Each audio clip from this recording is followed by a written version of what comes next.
Gracious God, may the words of my mouth and the meditations of all of our hearts be acceptable in your sight, for you are our strength and our Redeemer. Amen. Jesus was the master teacher. He was called Rabbi often, and Rabbi means teacher. He used lots of different ways to teach his disciples, and one of the ways that he used to teach his disciples was by citing examples. You remember he took them to the temple and they watched people put money into the treasury.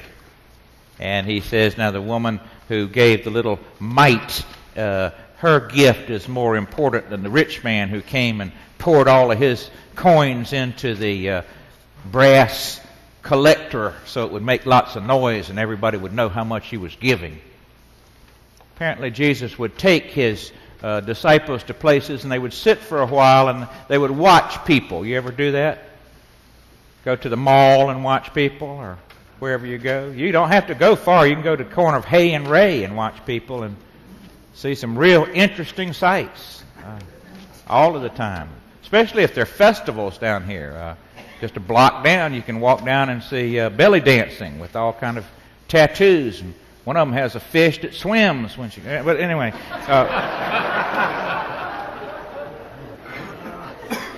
so Jesus would take his. A couple of guys got that up there. He would take his disciples to places and he would use examples to teach them. And so they go to the temple and they're watching people coming to pray. Now, one person who came to pray was a Pharisee. And Pharisees were of the very religious party of the section of Jews.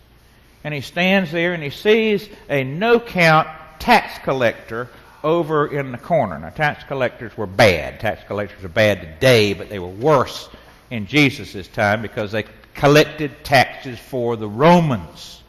They were in league with the foreign occupying power that everybody hated.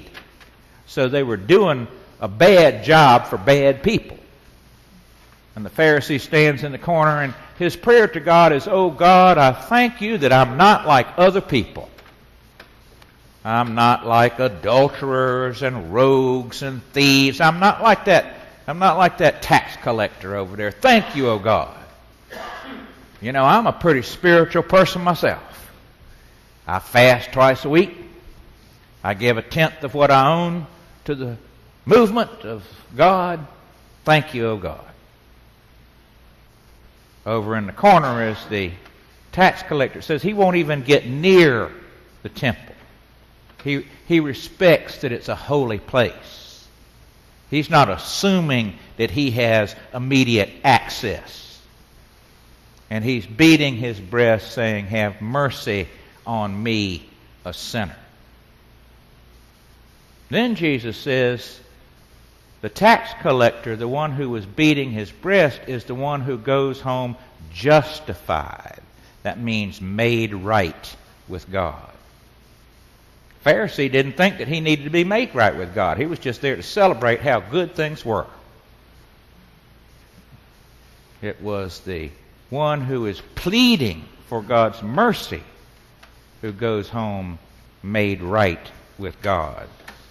William Loader, who is a wonderful preacher in Australia, has a great phrase. He said, "The one who stood honest before God and asked for forgiveness went home made right."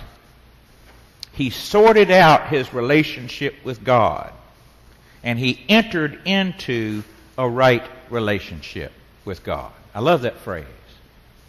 He sorted out his relationship with God. That's what we need to do, isn't it? We all got some sorting out to do. Sorting out our relationship with God. God, why has this happened to me? That's a good question, isn't it? Here I was doing my best for you and train wreck. Something disappointed me. Something hurt me. Someone did something to me to hurt me. Something happened in the community that disappointed me. Make your list. God, why has this happened to me? Well, This parable is telling us the person who is willing to be honest and present that to God is the person who is going to sort out their relationship and be made right with God. Now, if not, God, why did this happen to me? God, why did this happen to this person? Or, God, I've been praying for this particular part of my life or this particular concern. I've been praying and praying and praying and praying, and where is the answer to that prayer? God, why don't you operate on my time schedule? It looks like as important as I am. The Pharisee, who puffs himself up and says he's thankful that he's not like another, is suffering from a terrible disease, spiritual blindness.